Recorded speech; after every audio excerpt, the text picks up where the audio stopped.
আসসালামু আলাইকুম রহমতুল্লাহি ওবরাকাতু। আজকে বিএনপির ভারপ্রাপ্ত চেয়ারম্যান তারেক রহমান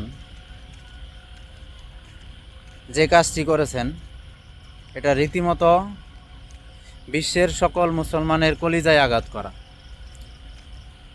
শুধু আমাদের মতো মুসলমান না, এটা আমাদের প্রিয় নবীজি ওনার কলিজাও আঘাত করার সমতুল্য। ওনার কলিজাও আঘাত।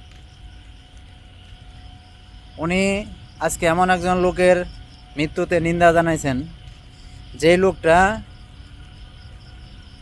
আমাদের প্রিয় নবী সাল্লাল্লাহু আলাইহি সাল্লামকে রেপিস্ট বলেছেন, রেপিস্ট দর্শক বলেছেন। শুধু তাই নয়, এই লোকটা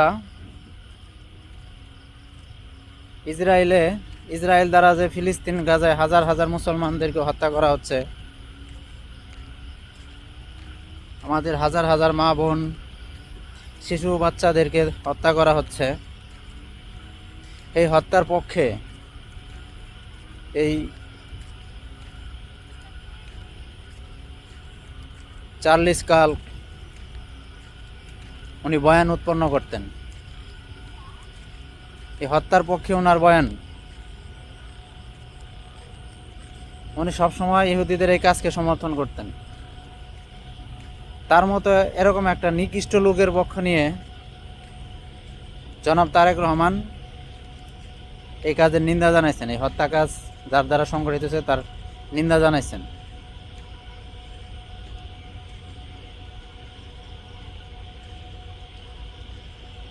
তো তারেক রহমান সাহেব কিভাবে এই কাজটা করতে পারলেন? কি দরকার ছিল এই নিন্দা জানানোর?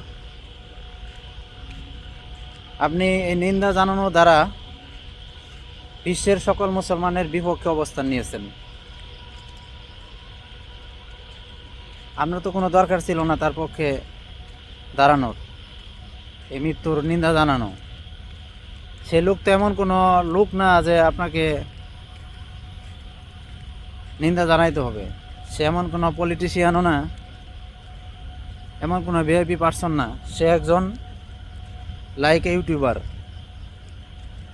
বিভিন্ন জায়গায় বক্তব্য দিতেন, স্পিচ দিতেন, এছাড়া কিছু না। আর শুধু ইসলামের বিপক্ষে কথা বলতেন। এরকম একটা লোকের জন্য আপনার এত দরদ কেন উতলায় উঠল? আজকে মুসলমান হতাশ আপনার এরকম কর্মকাণ্ডে। তো আগামী নির্বাচনে বাংলাদেশের মানুষ ধরে নিয়েছে আপনি হবেন প্রধানমন্ত্রী। তো আপনার মতো প্রধানমন্ত্রীর কাছ থেকে আমরা বাংলাদেশের সংখ্যাগরিষ্ঠ মুসলমান কি আশা করতে পারি?